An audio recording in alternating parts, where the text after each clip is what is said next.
sans plus de préambule, comme d'habitude, merci à tous et merci d'abord à Emeric et à Linda. Mélinda, pardonne-moi, que je vais te laisser présenter avant qu'elle-même ne nous présente l'ouvrage, l'auteur et tout l'intérêt de ce qui fait l'objet de cette rencontre. Parfait, alors je vais rompre la règle de la galanterie en passant à la politesse asiatique, c'est-à-dire honneur à l'âge. Donc je vais en parler en premier, mais je ne vais pas parler longuement parce que nous avons la chance d'avoir une pasolinologue, que je ne suis pas, puisque Mélinda Toen a écrit un excellent livre qui s'appelle Pasolini, l'enragé de l'histoire. Et bon, il se trouve que ce livre qui est paru il y a quelques années maintenant, coïncide aussi avec la parution toute récente de cet ouvrage d'entretien de Pier Paolo Pasolini. Je vous prie de m'excuser d'ailleurs pour mon retard, mais il se trouve que, en parlant de retard, ce livre en avait bien plus. Je pense qu'il a plusieurs dizaines d'années de retard finalement, parce qu'il est constitué, ça a été une découverte de beaucoup d'inédits en fait, hein. Même la plupart des textes sont inédits. La traductrice Marie-Ange Patrizio, que je salue, m'a dit qu'elle avait retrouvé que certains entretiens avaient été traduits en français. Quand elle trouvait, elle les avait retraduits pour que ça donne une certaine cohérence, mais finalement, la plupart du temps, ces textes étaient, vous voyez, ça fait bien 350 pages, hein, non, 330 pages.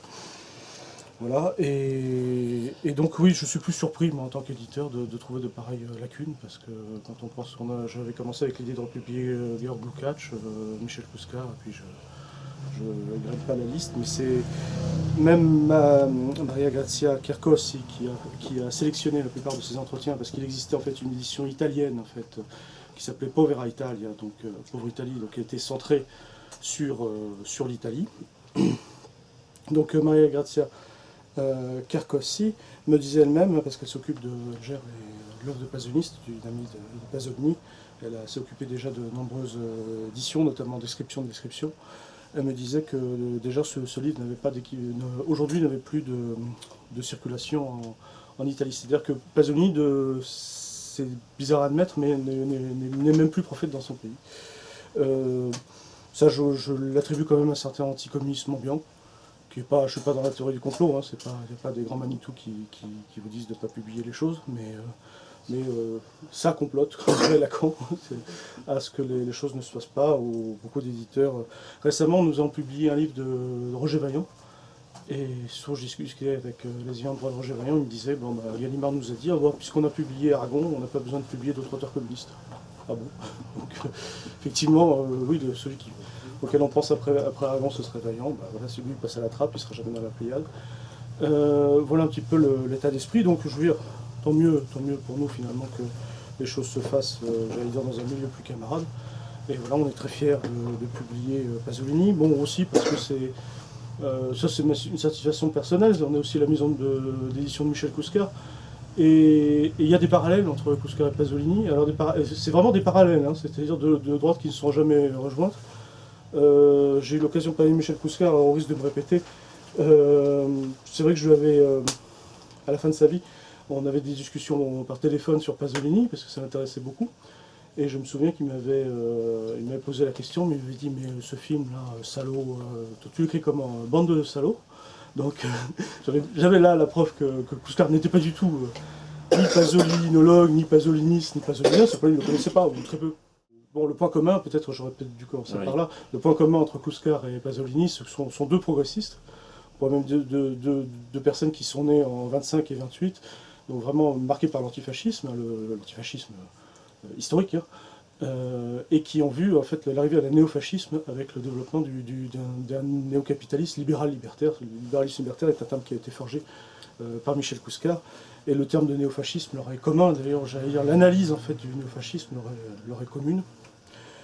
Et voilà, c'est pour ça que je suis particulièrement heureux de republier Pasolini. Donc voilà un des thèmes pasoliniens. Il y en a un autre qui est par exemple qui était célèbre, c'était sa provocation, il n'y a pas d'autre mot, par exemple sur les policiers contre les étudiants à cheveux longs, parce que Pasolini disait les policiers eux c'est des fils de prolos et les étudiants sont des petits bourgeois. Bon, ce qui est intéressant, c'est quand il y a par exemple il est dans un entretien face à des face à des gens, justement des étudiants d'université qui l'interrogent là-dessus, qui lui demandent quand même de préciser sa pensée. Bon, il fait tout en humour, tout en... ce qui est intéressant, c'est aussi de replacer un peu Pasolini dans son contexte, hein, les valeurs quand même de la résistance. Il le dit d'ailleurs toute sa vie. Il me dit « Ma fidélité aux valeurs de la résistance sera marquée par mon goût pour le néoréalisme ». Donc toujours la petite touche néoréaliste, il dit que c'est quelqu'un qui est très sensible aux questions d'esthétique. Si Pasolini dit ça dans la moindre question esthétique, cette fidélité aux valeurs de la résistance, dans le néoréalisme, il faut le replacer vraiment dans ce contexte antifasciste très marqué. Donc je veux dire, quand on veut faire, j'ai entendu ça quelque part, c'est des interprétations faibles de Pasolini qui veulent en faire une sorte de transfuge, passer à droite parce qu'à un moment il aurait fait cette provocation. Bon, il faut aussi bien sûr le replacer dans son contexte et ce genre d'entretien le permettent.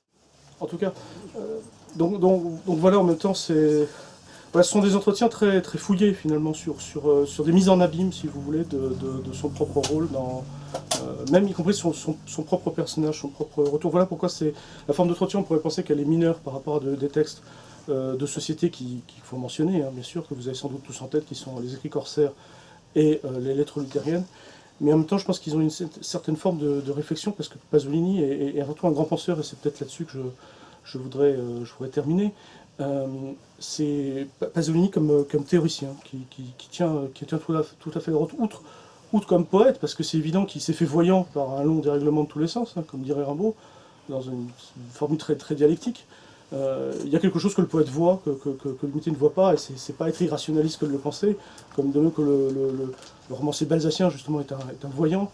Et pourquoi est-ce qu'on lit beaucoup plus Balzac aujourd'hui qu'Auguste Comte? Peut-être parce qu'on comprend mieux la société du XIXe siècle, l'arrivée du capitalisme à travers Balzac, qu'à travers ce que l'on dit les sociologues, ou mal dit les sociologues.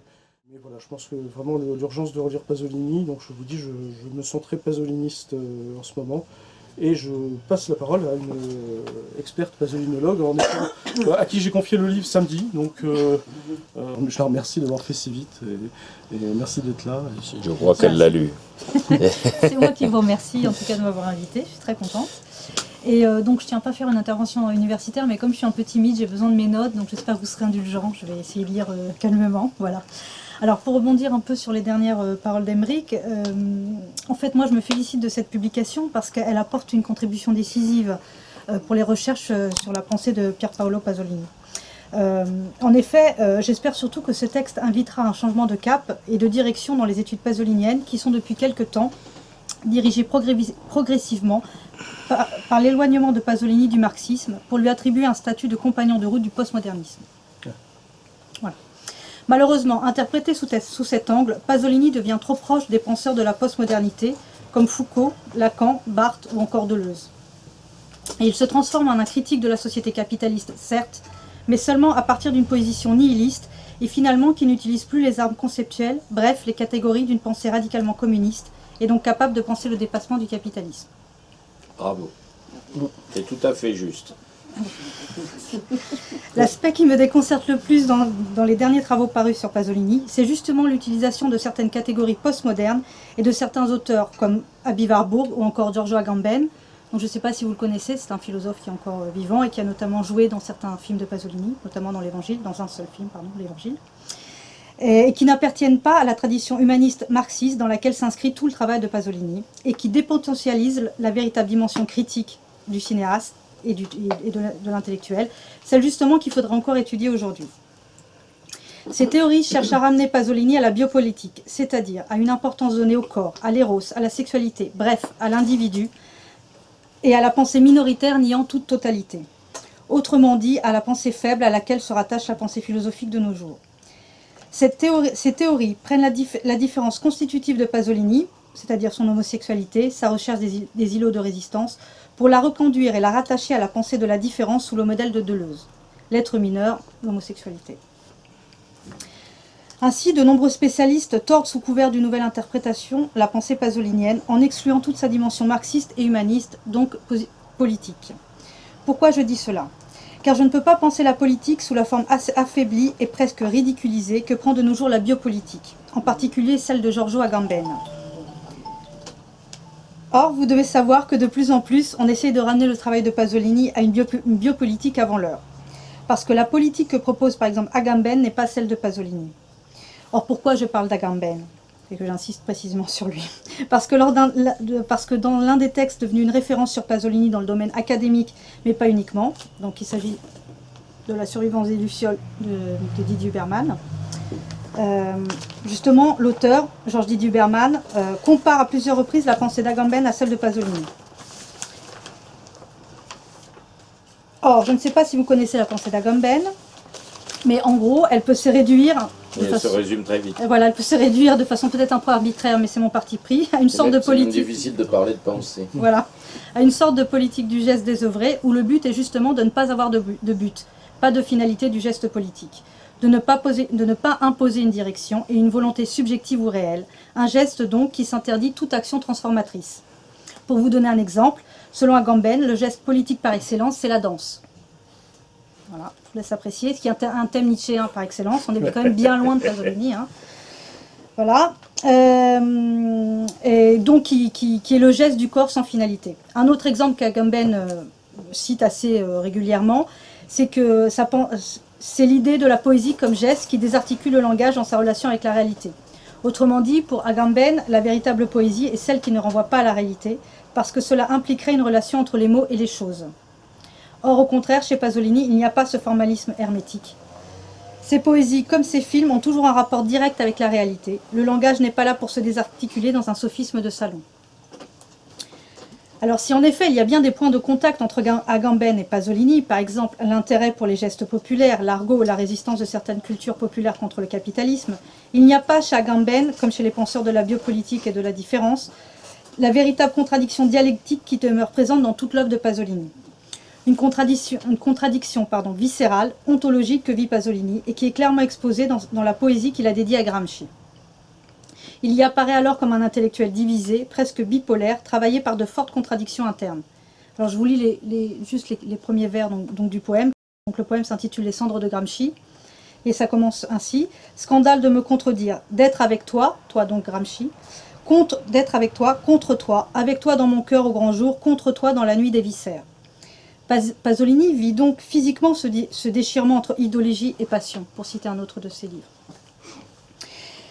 Il exprime ainsi alors toute l'ambiguïté qui le lie à Gramsci. Il est à la fois avec lui, mais également contre lui. Avec Gramsci, il revendique la position de l'intellectuel organique, c'est-à-dire de celui qui rétablit une connexion sentimentale entre intellectuel et peuple-nation, pour citer Gramsci. Il est aussi avec lui en ce qui manifeste essentiellement une inclination physique vers le peuple.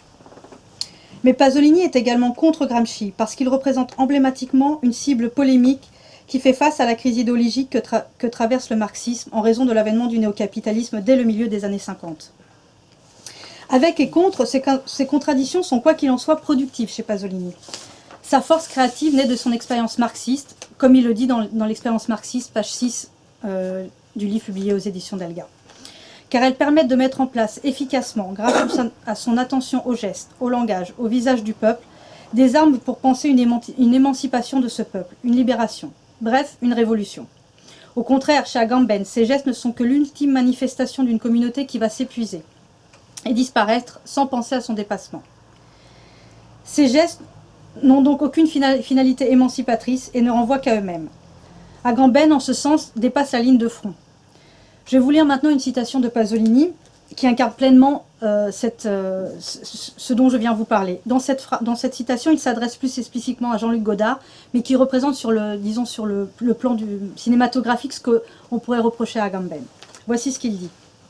À force de provoquer le code, c'est-à-dire le monde qui en fait usage, à force de s'exposer, les cinéastes, c'est cette nouvelle génération, ils finissent par obtenir ce que agressivement ils veulent, être blessés et tués avec des armes qu'eux-mêmes offrent à leurs ennemis.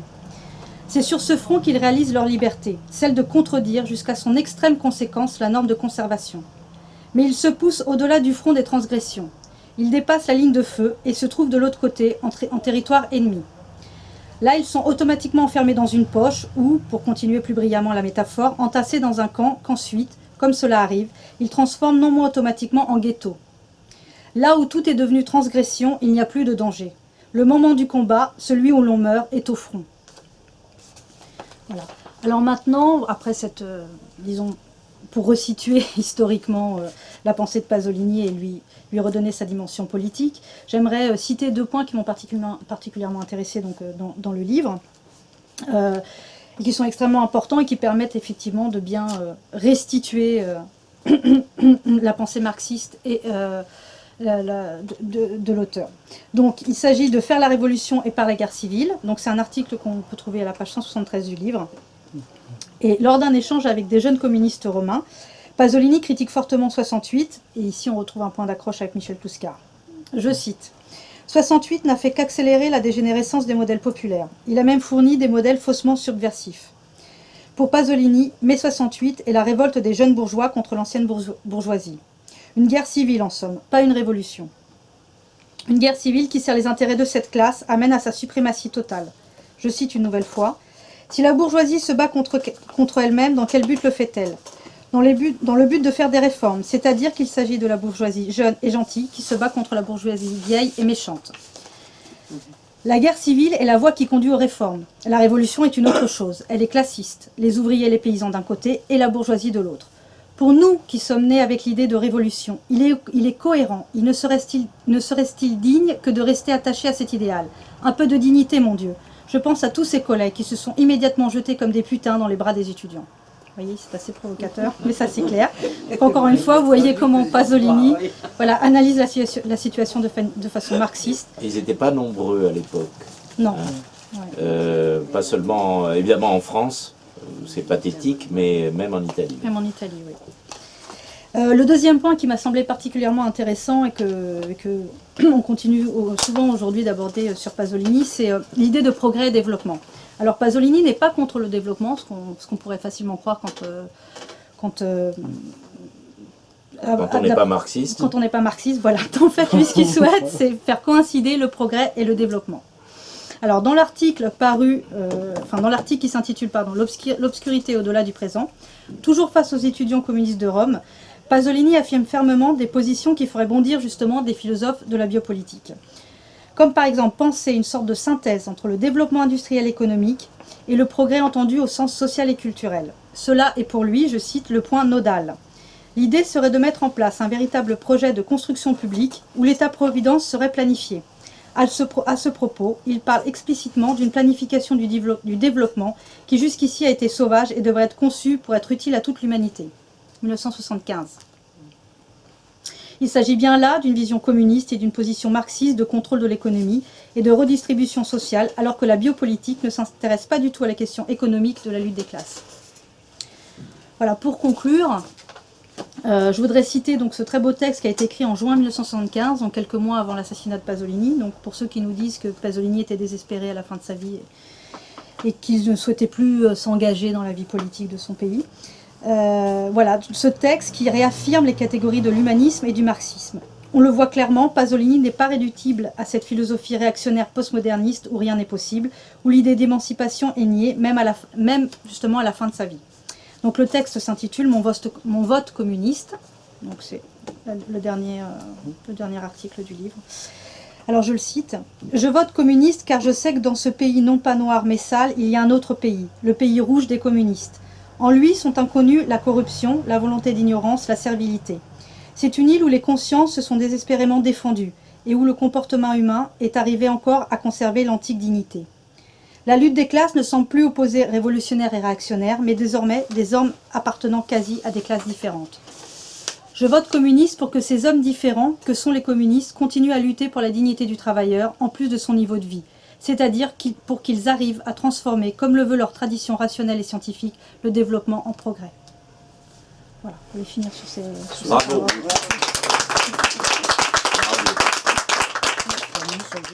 Juste cet hommage au Parti communiste qu'il fait, il faut savoir aussi que le Parti communiste italien a été assassiné comme Pasolini.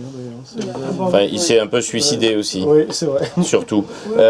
Contrairement à Pasolini. Contrairement à Pasolini. Ou ce qu'on a voulu faire croire de Pasolini. Je voulais remercier Mélinda parce que, évidemment, j'ai bu du petit lait pour des tas de raisons. On connaît mes opinions, à la fois sur les intellectuels que vous avez évoqués et évidemment sur Pasolini. Enfin, sur Pasolini, on connaît. Mais là, je voudrais donner un témoignage d'époque. parce que j'ai vécu cette époque, et à l'époque, en plus, j'étais cinéaste, au tout début des années 70. D'abord, je ne vais pas me parler de moi, mais je voulais simplement dire que Pasolini a vraiment été un des intellectuels. En tout cas, parmi les Italiens, c'était clairement celui qui était l'intellectuel majeur, qui avait de loin le plus d'influence en France, hein, à la fois comme artiste, comme cinéaste, mais aussi en tant qu'intellectuel. Mais et ça explique un petit peu ce que vous avez rapporté et les mises au point indispensables et essentielles que vous avez faites. C'était le côté artiste qui était mis en avant. Et en France, parmi toute la petite bourgeoisie gauchiste, le deleuzo-foucaldisme, la postmodernité triomphante à cette époque-là, dénoncée à juste titre par Pasolini, ça gênait beaucoup. Parce que ils étaient tous évidemment très admiratifs du personnage, de l'œuvre, et y compris du personnage qu'on qualifierait de sociétal à partir de cette époque-là. Mais l'ennui, c'est qu'ils ne cadraient pas du tout avec leur imaginaire et leur représentation, comme dirait Lacan. Il était même absolument tout ce qu'ils avaient rejeté. Parce qu'il faut rappeler que là, beaucoup des gens que vous avez évoqués, comme Pasolini avait été soit membre du parti en France, soit compagnon de route, comme on disait à l'époque, mais avaient tous conchié absolument leur marxisme, etc., jeté ça aux poubelles de l'histoire, au moment où Pasolini, non seulement ne le faisait pas, mais faisait l'inverse. Et ici même, le camarade Negroni rappelait que dans ses chroniques, il dénonçait, y compris l'idéologie esthétique ou pseudo-esthétique de tous ces cuistres, y compris leur goût pour Céline, que lui détestait à juste titre pour toutes sortes de raisons, et y compris stylistiques et artistiques, et où il dénonçait le caractère essentiellement petit bourgeois, réducteur, nombriliste et ultra-réactionnaire en réalité. On revient au néofascisme de Kluskar, et c'est là qu'effectivement, sans se connaître, et avec des parcours complètement divergents, il rejoint absolument les positions de Kluskar de l'autre côté des Alpes. Donc je voulais vous remercier d'avoir, grâce évidemment à votre travail, aussi à la publication d'Emeric, rétabli un petit peu les choses, parce que tout ce que vous dites, et beaucoup des choses qui sont restituées dans cet ouvrage, sont non seulement méconnues, mais volontairement occultées. Oui. Voilà. Surtout maintenant. Et de plus en plus, évidemment, comme le reste. Moi, je voulais vous demander, sans entrer dans les détails de votre activité professionnelle, etc., comment, parce que vous êtes quand même dans les activités culturelles, oui. Sans trop préciser, comment vous est venu l'intérêt de vous intéresser non seulement à Pasolini, oui, mais de faire un sort à tout ce qu'on appellerait aujourd'hui ces fake news continuées depuis 50 ans sur son compte. Comment m'est venue l'idée? En fait, par mon parcours universitaire, puisque j'ai fait des études de cinéma, donc, et Pasolini, c'est rapidement, en tout cas au niveau quand j'ai choisi de faire un doctorat, a été un peu comme une sorte d'évidence en fait, après avoir vu le film Amar Roma. Donc c'est le film qui m'a qui m'a le plus, disons que je l'ai vu au cinéma, et ça m'a vraiment incité à travailler sur l'auteur.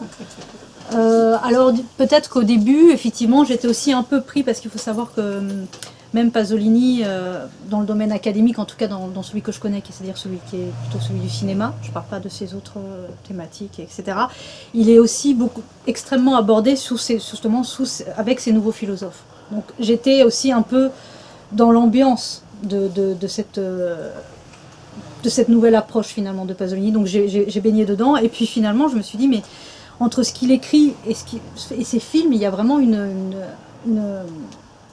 un écart profond finalement avec la façon qu'on a de l'interpréter. Oui, c'est ça, j'allais dire. Donc, ça ne colle pas du tout. Mais au début, j'ai eu la phase où j'étais pleinement baignée dedans, et puis je m'en suis au fur et à mesure séparée. En fait, j'ai pris du recul et de la distance, et je me suis dit, non, ça colle pas. Alors, il faut savoir que ma thèse, effectivement, n'aborde pas ces points. Je ne sais même pas si ça serait passé. Je ne sais pas. Oui, je non. sais pas. Non, vous le dire. Donc en fait, mon bouquin Je sais pas Rien si à voir avec la dans thèse. ces Voilà. départements-là où ils sont excessivement Bah, deleuziens par-dessus le marché, Voilà, exactement. les C'est autres très compliqué. les autres sont de moins en moins Boulevard, Foucauldiens, mais enfin le ça sont encore pas mal. Je parle des départements de philo et d'histoire. Histoire, ils sont un peu vaccinés contre Foucault, mais philo, il y a encore des adeptes. Les départements qui s'intéressent aux arts plastiques et à l'esthétique, là par contre, on est encore Voilà, exactement. Encore dans beaucoup, cette beaucoup espèce avec, de délire petit bourgeois. Deleuze, Derrida. Voilà.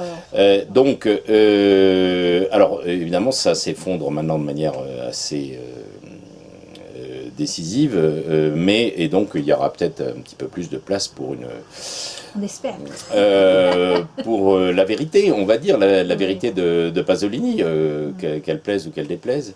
Mais en Et puis tout pour cas, le prendre au en tout cas, sérieux comme merci. penseur politique, parce que Oui. c'est surtout ça, c'est qu'avec ces filtres qu'on met hyper esthétisants, hyper esthétistes qui d'ailleurs qui l'a combattu toute sa vie, et, Qui était- on oublie qu'en fait que c'était un penseur marxiste tout à fait conséquent, à sa manière tout à fait originale, mais C'était même pas des forcément filtres esthétiques, pas parce qu'il s'intéressait pas, d'ailleurs il n'y connaissait rien. Deleuze ne comprenait absolument rien à l'esthétique du cinéma en réalité. Il connaît rien au cinéma, il n'a rien connu. Deleuze, il avait ce talent et qui a été utilisé dans son activité. Il suffit de comparer d'ailleurs les critiques de cinéma ou de littérature, les quelques-unes qu'a produit Pasolini à ce que pouvait écrire Deleuze. Ou Foucault ou d'autres. Hein. Mais Deleuze ne parlait pas du tout de choses auxquelles il n'entendait rien, c'est-à-dire le langage cinématographique, voire même ses aspects esthétiques. Il disait c'est un sophiste, donc il disait aux gens, il leur racontait, il leur parlait de Deleuze, ce qu'il avait vu, ce qui lui plaisait, et comme ça plaisait beaucoup, évidemment, alors tout ça pour dire que c'était pas, il n'y a pas un camouflage derrière une manière de privilégier l'esthétique. Il n'en est pas question. C'est ce qu'on appelait ce qu'on n'appelait pas encore à l'époque, mais ce qui est bien connu aujourd'hui comme le sociétal. Oui, c'est C'est-à-dire les aspects non sociaux, du refoulé, de l'imaginaire petit bourgeois, de toutes les frustrations, de toutes les petites névroses qu'on allait coller dans une période où il était de bon ton de jouir sans entrave. Alors ça, et c'était comme ça qu'a été interprété Pasolini, et c'est très bien que vous rétablissiez, y compris le fait que lui-même le vivait mal, de manière très très contradictoire, mais il s'est ouvert, il était très clair là-dessus, donc c'est bien de le rappeler. Voilà, et là encore un point où évidemment Pasolini ne pouvait que rejoindre Michel Clouscar. Outre-tombe. Vas-y. Non, moi, c'est plutôt un petit commentaire, c'est que c'est pas du tout évident de lire des textes de Pasolini aujourd'hui, d'en trouver. Je me demande si en 20 ans, j'ai dû en voir un peu dégoupillé. Voilà. Bah voilà. Ah, il faut- Il y a quelques années, il y avait une rétrospective de Pasolini à la Cinémathèque, la nouvelle. Là. Et je crois qu'il était exactement présenté comme vous le dites là. C'était Alors ça. moi, j'étais en Italie à ce C'est-à-dire, moment-là, mais oui. si moi j'avais pas su déjà d'avant qu'il était marxiste, je l'aurais pas compris en D'accord. lisant les Ok. documents de la rétrospective. J'aurais juste vu, si j'avais pas eu une certaine culture avant, des trucs super poétiques, beaux et tout ça, et puis sans rien derrière. Jamais je n'aurais cru que c'était un penseur marxiste, quoi. Donc ça prouve que vous avez parfement raison dans la façon Essayer de dont on le donner, présente. ouais. Et c'est très inquiétant. quoi. C'est un travail essentiel que vous avez fait là, à mon avis. Autant l'éditeur que notre experte de ce soir. Et, je sais pas, j'ai une chose qui me vient en tête aussi, c'est assez bizarre, ça il vient sur la technique cinématographique. Et alors, autant c'est quelqu'un qui est très attentif aux signifiants dans la stylistique, quelqu'un qui a pris ça toujours très au sérieux et pas du tout dans le... Il se contentait pas d'être grand écrivain. C'est une caractéristique en France, c'est que les intellectuels le sont pleinement, ils s'intéressent à beaucoup de champs de la culture. Mais on peut dire qu'il méprisait la technique cinématographique, c'est pour ça que je pense à ce que tu disais par rapport à Deleuze. Oui, Il disait qu'en fait, qu'il avait dû complètement refaire le langage cinématographique, parce qu'il fallait qu'il découvre déjà, il est venu un peu plus tardivement qu'au roman. Et en fait, c'est ce qui explique aussi le caractère peut-être un petit peu déroutant je sais pas, de l'évangile, où vraiment avec ces plans tout à fait bizarres, c'est que la manière même de filmer est très intuitive. Et c'est très différent dans son rapport à l'écriture. Mais il refusait la mythologisation du cinéma. Alors je n'ai pas tellement d'explications. Si, ça s'explique facilement quand on connaît le contexte, à la fois esthétique et l'histoire du cinéma. Souviens-toi que c'est l'époque où il y a encore l'influence forte même si elle est un peu... enfin, c'est à peu près à l'époque où il y a la nouvelle vague en France, certes. Avec la caméra sur l'épaule, un peu. Je vais pas vous faire un cours là-dessus, mais juste rapprocher le fait qu'en Italie, à la même époque, tu as des Sica et surtout des Fellini. Qui ont une approche, je veux dire, au moment où il y a une espèce de petits trucs qui sont quand même assez insignifiants, comme ceux que produisaient aussi bien Truffaut, Godard et autres. Et si on les revoit maintenant, on en prend la mesure. Fellini faisait quand même 8,5. Si tu compares les deux, je veux dire, tu comprends pourquoi Pasolini, qui se sentait pas du tout les capacités, les compétences ou la manière de faire du cinéma d'un Fellini, par exemple, fait complètement autre chose, va faire comme pas mal de réalisateurs de l'époque, c'est-à-dire faire confiance à son équipe technique, mais il va avoir des idées. Et tu parles de l'Évangile selon saint Matthieu, c'est probablement le film où il est, probablement à cause du sujet, le Saint-Esprit l'a visité là, probablement, parce qu'il a des idées de créateurs, un peu sur le modèle des grands, des maîtres d'atelier. Il est dans la logique de l'artisan, il laisse faire son atelier, et puis il a quelques idées géniales. Si vous voyez le film, vous verrez probablement à quel moment, notamment quand il y a des miracles, pour les restituer cinématographiquement. C'est un peu à ça que ça renvoie. Une bonne analyse des forces productives là, qui permet de comprendre justement son rapport au cinéma. Ouais, pour rebondir un peu ce que vous disiez, d'ailleurs dans La Ricotte, Orson Welles, qui interprète le réalisateur du film, le journaliste lui fait la demande et de Fellini, qu'en pensez-vous? Et la réponse c'est il danse. Pour bien comprendre l'écart entre Pasolini et Fellini. Fellini il danse. Agamben, mais pas du tout comme Agamben, hein, attention, c'est pas la même, aussi, la même juste chose. Aussi pour rebondir par rapport à la technique, ce qui est très intéressant chez Pasolini, justement, c'est toujours cette contradiction. Et il a bien expliqué que pour ses premiers films, donc notamment à Catone, il filmait des miséreux, mais d'une façon avec une forme de sacralité. Il n'y avait pas de fond, ça ressemblait beaucoup aux peintures du XIIIe siècle, etc. Et au contraire, lorsqu'il a choisi de filmer donc un sujet christique par excellence, il a décidé d'employer une technique qui n'était pas du tout liée à la sacralité, au contraire qui relevait presque même plus la technique du documentaire avec une caméra portée-épaule, des très gros plans, du grain sur l'image, et c'est toujours cette contradiction en fait,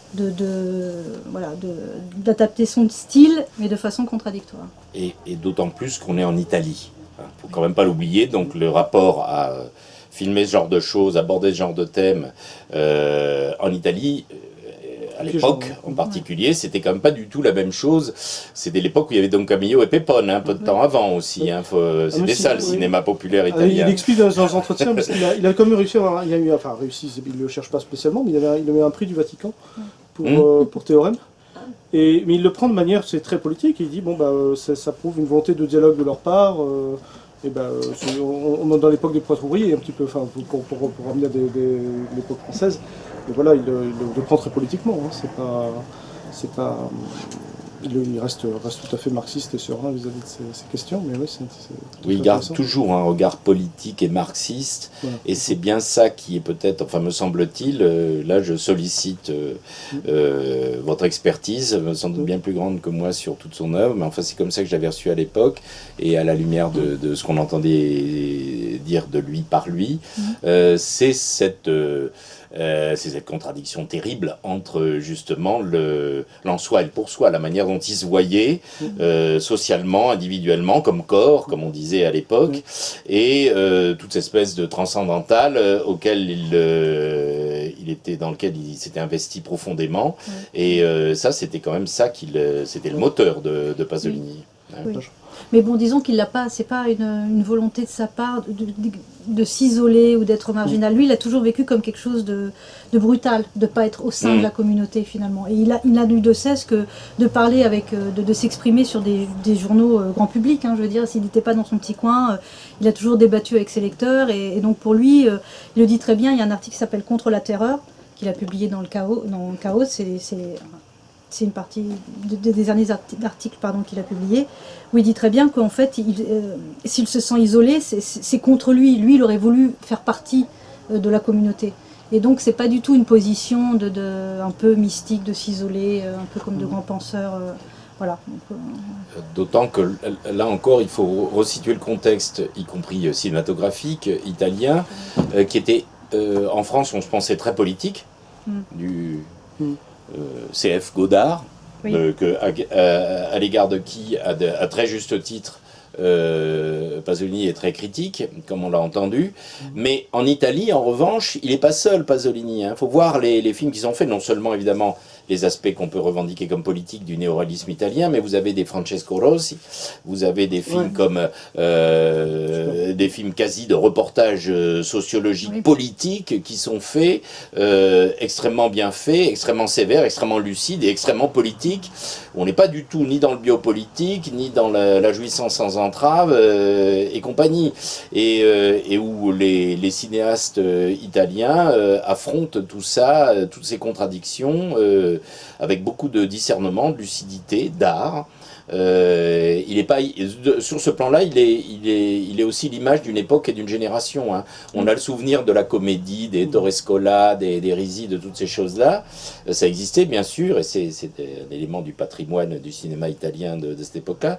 Mais il y avait aussi, qui était déjà pas mal de critiques sociales quand même, mais il y avait aussi ce cinéma explicitement politique, comme vous l'avez souligné, hérité du néoréalisme, et qui était et dont c'était vraiment ça, dans ce courant-là, dont se revendiquait Pasolini.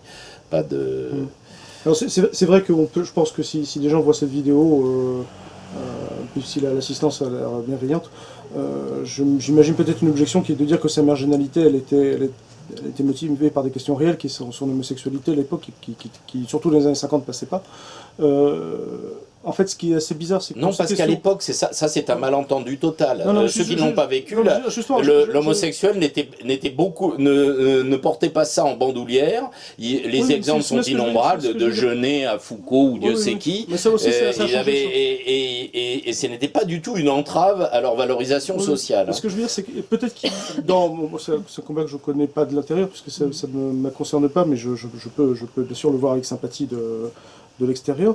Dans le combat homosexuel, il y a, je pense, on peut dire qu'il y a une dialectique entre le droit à la différence et le droit à l'indifférence. Des fois, on peut, selon les époques, ça vaut pour n'importe quel groupe, persécuté.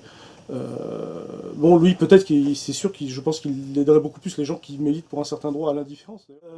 Par exemple, l'homosexualité, il l'évoque une seule fois dans ses entretiens. Et justement, il parle par exemple de son esthétique dans Les Mille et une Nuits. Et à un moment, l'intervieweur lui dit: est-ce que vous voulez justement parler de votre homosexualité? Il dit: mais je viens d'en parler. C'est très beau, parce qu'en fait, il rappelle là quelque part aussi que une sexualité, indépendamment du statut social que ça a dans une société, et là forcément les conflits sont réels, c'est aussi propre, c'est propre à un individu. Et ça aussi, ça doit aussi parfois se défendre comme ça, comme une esthétique, comme une façon de percevoir le chose individuellement. Disons qu'il aiderait plus à comprendre ce combat-là s'il se pose dans ces termes-là. Mais voilà, c'est ça que je veux dire. C'est pour ça qu'il faut... c'est ni du communautarisme, ni le fait de nier son homosexualité, il était vraiment sexuel. Voilà. Son problème c'était pas une marginalité, ou c'était une contradiction, c'était un truc quasi névrotique, le genre névrose que tout le monde partage plus ou moins d'une certaine manière, mais chez lui c'était vraiment une contradiction qui était motrice d'un pathos créatif et productif, mais qui n'était pas du tout lié à cette espèce et il n'a jamais mis en avant cet aspect de lui-même. Il considérait ça non seulement politiquement, ni dans son travail intellectuel, théorique, artistique, etc.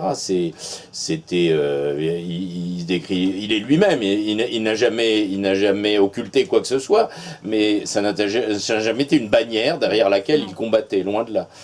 Non, exactement, c'est ça. Oui, il l'a évoqué dans son travail en le sublimant par la poésie ou par les films, mais on n'a jamais fait son cheval de bataille. Donc la récupération qu'on a aujourd'hui sur cet aspect-là est un peu... et tant d'autres, malheureusement. Je veux juste mentionner ça, pour comment ces choses-là se dépassent dans l'universel concret. C'est une bonne formule qui doit être avec. Aussi parce qu'il n'a jamais complètement assumé son homosexualité, de par... disons, le fait qu'il ait grandi dans une forme son rapport à la religion, c'est à son ses côté parents. mystique, oui. Et ça, pour lui, il le décrit très bien dans ses poésies. C'est comme un fardeau, en fait. Pour lui, c'est pas quelque chose. C'est le péché. C'est la culpabilité, ça, bien sûr. C'est pas du tout quelque chose qui... Il l'a sublimé dans ses films et dans certaines de ses poésies, mais disons, c'était pas quelque chose qu'il souhaitait mettre forcément en avant.